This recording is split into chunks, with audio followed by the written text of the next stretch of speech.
ओम शांति। 27 जून 2025 मीठी बाबा की साकार वाणी। आज मीठी मीठी बाबा कहते, मीठी बच्ची, हाँ जी बाबा, तुम्हारा टाइम बहुत वैल्यूबल है, इसलिए फालतू बातों में अपना टाइम वेस्ट मत करो।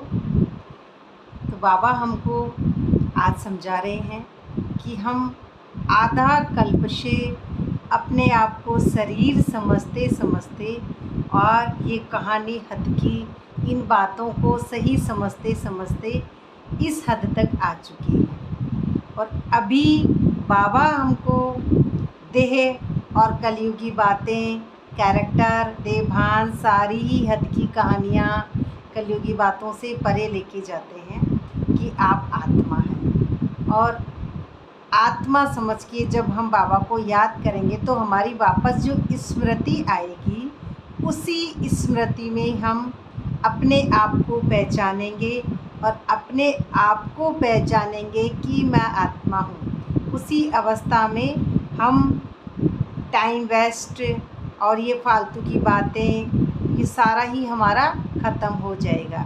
क्योंकि जब आत्मा अपनी जो एक मूल स्थिति है उसको टच कर लेती है, तब उस पर इस बाहरी वातावरण का प्रभाव नहीं पड़ता है। बाहरी वातावरण माना ये जो हमारी कर्मेंद्रियां हैं, ये सारी जब कंट्रोल हो जाती है तो मैं, मेरापन, कर्तापन का भान ख़त्म हो जाता है और उस स्वरूप में वह आत्मा एक 5 तत्व से परे हो जाएगी और ड्रामा से पूरी डिटैच हो जाएगी और साक्षी दृष्टा होकर उस कर्म से पहचान नहीं बनाएगी। और उसी अवस्था में बाबा हमको समझा रहे हैं कि अगर हम ऐसे टाइम जो है हमारा बहुत वैल्यूबल है, उसको हम ख़राब करेंगे और अपनी आत्मा की सीट पर नहीं टिकेंगे तो हमको ड्रामा समझ में आएगा ही नहीं। इसलिए फालतू बातों में अपना टाइम वेस्ट नहीं करना है, कहानी में, हद की बातों में, ये ऐसे हुआ मेरे साथ, ऐसा हुआ, ऐसे क्यों, क्या, किंतु परंतु, ये सारी हद की बातों में टाइम वेस्ट नहीं करना है। अपने आप को आत्मा समझकर उस स्वरूप को याद करना है। पहले हम उस स्वरूप को पहचानें। यही बाबा हमको कह रहे हैं कि हम ड्रामा से डिटैच जब ही होंगे जब हम अपने आप को पहचानेंगे। और मनुष्य से देवता बनने के लिए बाप की कौन सी श्रीमत मिली हुई है, क्योंकि जब तक हम मन में हैं, और मन क्या है, एक द्वैत वाली स्थिति है, और द्वैत मन रूपी चंचल घोड़ा हमको उस सीट पर सेट हो नहीं देता है। क्योंकि मन माया का ही एक रूप है कि मन रावण है हमारा, माया या रावण। तो उसमें हम ड्रामा से पूरे डिटैच नहीं हो पाते हैं, बेहद में नहीं जा पाएंगे, क्योंकि मनुष्य मन के वश है जब तक। उत्तर में बच्चे तुम जबकि मनुष्य से देवता बनते हो तो कोई आसुरी स्वभाव नहीं होना चाहिए। आसुरी ये स्वभाव हमारे सारे ही हैं। जब तक हम इस दुनिया को सच्चा समझ रहे हैं कि मैं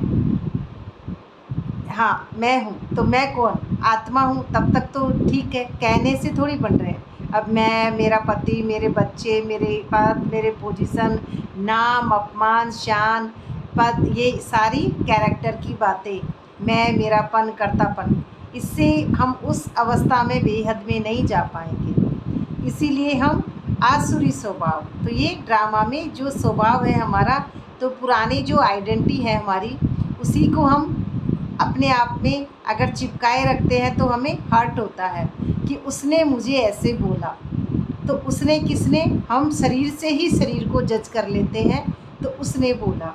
बाकी आत्मा की जो सीट है उस पर जब आत्मा डिटैच हो जाएगी ड्रामा से, तब उसको कोई कुछ नहीं बोल सकता है, क्योंकि वह आत्मा न्यारी और प्यारी है। उस अवस्था में तो उस पर कोई प्रभाव नहीं पड़ता है बाहरी वातावरण का, क्योंकि वह वातावरण नहीं है। वातावरण से परे होती है आत्मा। इस शरीर की 5 तत्व के पुतले से परे है। अब उस पर बाहरी वातावरण का प्रभाव या पराई का प्रभाव नहीं पड़ता है। तो कोई पर क्रोध नहीं करना है, बाबा उसमें हमको पॉइंट बता रहे हैं। कोई पर क्रोध नहीं करना है, दूसरा, और किसको भी दुख नहीं देना है। तो ये बात है कि दुख दे दिया किसी को तो ये समझ रहे हैं कि नहीं देना है, लेकिन कभी कभी क्या हो रहा है कैरेक्टर में कर्मेंद्रियोवश क्या होता है दुख ले लेते हैं कि कुछ भी बात है उसमें हम टच में डूब जाते हैं, उसका जो ड्रामा है उसको सच समझ के डूब जाते हैं। तो ये अगर ये हमने दुख ले लिया तो ये प्रकृति का नियम है, वापस हमको दुख देना होगा। माना जैसे वह हमको समझ रहे हैं दुख लेना, लेकिन देना और लेना दोनों ही दुख है। तो उसमें जब तक हम ड्रामा से डिटैच नहीं हो तब तक ले रहे हैं हम, क्योंकि शरीर और शरीर को आपस में एक दूसरे को समझ रहे हैं। तो लेना देना हिसाब किताब चुकतू जब तक नहीं होगा अंदर से ड्रामा में उसका वो स्वरूप में आत्मा नहीं टिकेगी तब तक होगा। तो किसको दुख नहीं देना है, कब ड्रामा से डिटैच होना है तो उसी दुख में उसी स्थिति में हम इस बात को समझते हैं कि दुख लेना भी नहीं है तो दुख देना भी नहीं है, क्योंकि ले लिया तो फिर देना भी पड़ता है। चौथे पॉइंट, कोई भी फालतू बातें कान से नहीं सुननी है। बाप की श्रीमत है हियर नो हियर, क्योंकि अब यहाँ पे हम समझते हैं कान से नहीं सुननी है, क्योंकि कान जब हमारा कर्म कर रहा है, ये तो कान तो क्या है कर्मेंद्रियों में ही है ना, कान भी 10 इंद्रियों में। अब ये कान हमारा जा रहा है, उसने मेरे बारे में क्या बोला, उसने ऐसा क्यों बोला, तो उसमें हम प्रश्न उठा लेंगे। कान प्रश्नवाचक की तरह ही हमारा बना है। तो ये प्रश्न कब उठाएंगे, जब हम इस हद की दुनिया में इस कान को सच समझ रहे हैं। लेकिन ये 5 तत्वों का पुतला जब ड्रामा से डिटैच हो जाता है आत्मा, 5 तत्वों के पुतले में हम परमात्मा को याद करते करते पूरे अलग हो जाएंगे देहभान से, तभी हम किसी को भी हम ऐसे रोल में जज नहीं करेंगे। सिर्फ अब उसका रोल नहीं देखेंगे, सिर्फ सोल देखेंगे, और सोल को सोल से ही दुआ मिलती है। अब कैरेक्टर में इन कान का, ये 2 आँखों का, ये नाक से सूंघने बदबू का या कुछ भी काम नहीं है इसमें। अब बेहद में जब आत्मा होती है वह ड्रामे से डिटैच होती है, अब वहाँ पे कान का काम ख़त्म हो जाता है, क्योंकि कान है एक इंद्री, जो हमारी इंद्रियां हैं 10, उसमें से कान भी एक है। देखना, सुनना, ये बोलना, ये सारे कर्म करना, ये बॉडी के पार्ट है हमारे। तो ये पार्टों से जब भी हम आत्मा साक्षियों के ड्रामा को देख सकती है। जैसे कहते हैं ना कोई भी तमाशा या ड्रामा, जैसे कहते हैं ना पैसा फेंको तमाशा देखो, तो ये पैसा हमको प्राप्त करना होगा परमात्मा से। जब हम उस सीट पे सेट हो जाएंगे तब ये बेहद में बुद्धि चल जाएगी, और आनंद, सातों आत्मा के गुण और 8 शक्तियाँ और दिव्य गुण सारे ही इस चक्र में है हमारे, और यही है हमारा पैसा, यानी साक्षी दृष्टा की सीट। पैसा फेंको तमाशा देखो, ड्रामा से डिटैच, क्योंकि उसी अवस्था में हमारी जो हद की बुद्धि है उससे हम जज नहीं करते हैं, बेहद में जज करते हैं। एक ही स्थिति से उन सबको आत्मा से आत्मा को देखते हैं और हमेशा क्षमा करते हैं। किसी के भी कुछ कहा उसके प्रभाव से रहित होते हैं, कोई फर्क नहीं पड़ता है आत्माभिमानी स्थिति में, क्योंकि आत्मा है ही उस परम सत्य में, आत्मा इस हद में नहीं है।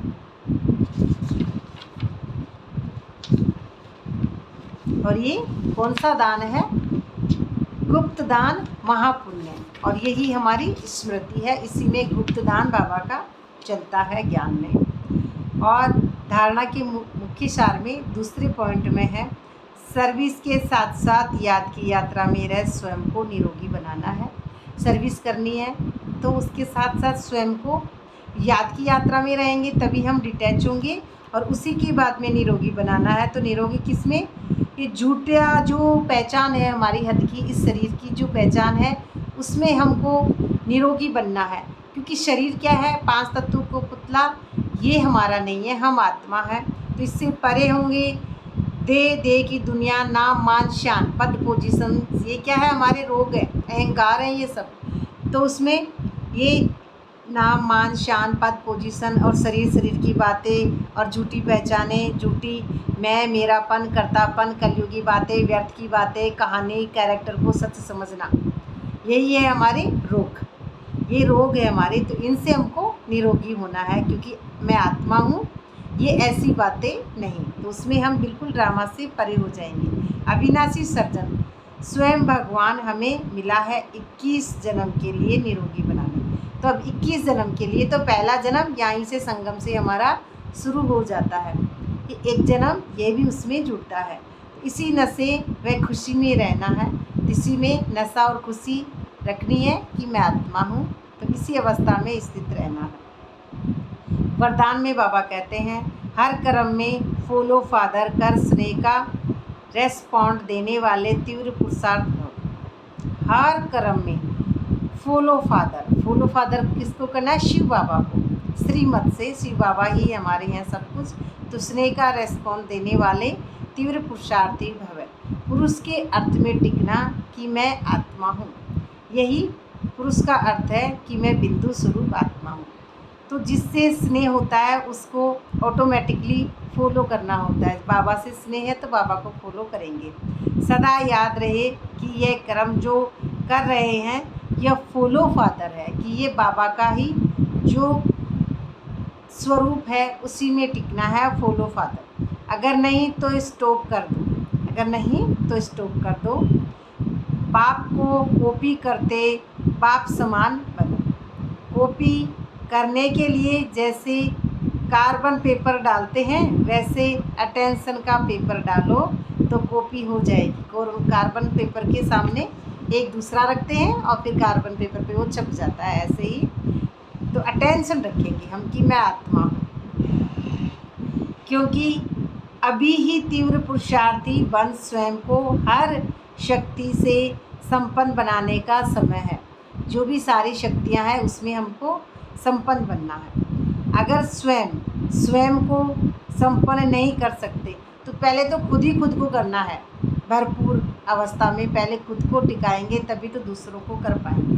संपन्न नहीं कर सकते हो तो सहयोग लो, उसमें हम सहयोग लेंगे बाबा का। नहीं तो आगे चल टू लेट हो जाएंगे, क्योंकि सीट पर सेट हम जितना जल्दी हों उतना ठीक है, नहीं तो आगे चल टू लेट हो जाएंगे। तो टू लेट माना कि बाबा कभी दुनिया से जाएंगे नहीं, ऐसा भी नहीं है कि बाबा चले जाएंगे हम लेट होंगे, टू लेट होंगे, क्योंकि ड्रामा में हमको आत्मा समझ के परमात्मा को याद करना है। उसमें टू लेट इतना भी नहीं है कि ऐसे ही कह देंगे कि आप सेंटर पे मत आना, ऐसा नहीं है, क्योंकि हमको आत्मा समझ के परमात्मा को याद करना है। इसमें ये जो बाबा बात कर रहे हैं ये हमारे ड्रामा की नूंद है, इसलिए बाबा सबको सोचते हैं कि हमारे सभी बच्चे उस अवस्था में पहुँचे। इसलिए हम बच्चों को तो सिर्फ आत्मा समझकर बाबा को याद करना है। स्लोगन में बाबा कहते हैं, संतुष्टता का फल प्रसन्नता है। जब हम संतुष्ट होंगे तो हमको फल भी तो प्रसन्नता का ही मिलेगा। और प्रसन्न चित्त बनने से प्रश्न समाप्त हो जाते हैं। हद के प्रश्न समाप्त हो जाएंगे, क्योंकि बेहद में कोई प्रश्न ही नहीं है। क्यों हुआ, कैसे हुआ, किंतु परंतु, उसने क्रोध क्यों किया, वो ईर्ष्या क्यों करता, वो नफरत क्यों करता, ये सारी बातें कहानी की हैं। और जब हम प्रसन्न चित्त रहेंगे आनंद स्वरूप स्थिति में तो हम किसी से कोई प्रश्न नहीं करते हैं, क्योंकि ड्रामा में सबकी नूंद है, प्रश्न उठता है तभी तो हम इस हद में रहते हैं। तो इसमें प्रसन्न चित्त हम बेहद में जाएंगे तभी रहेंगे, और उसमें सारे प्रश्न खत्म हो जाते हैं, क्योंकि अंदर की स्मृति में हमको सारे प्रश्न मिलते रहते हैं। अव्यक्ति सारे में बाबा कहते हैं, आत्मिक स्थिति में रहने का अभ्यास करो, अंतर्मुखी बनो।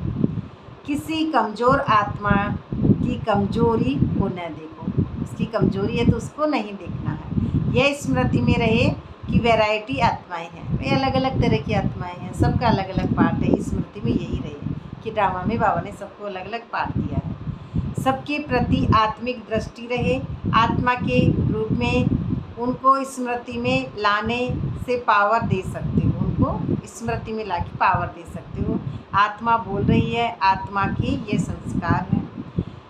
यह पाठ पक्का करो तो सबके प्रति स्वतः सुभावना हो जाएगी। हर बार यही समझना, ये आत्मा बोल रही है, ये आत्मा कर रही है, और मैं खुद भी तो आत्मा हूँ।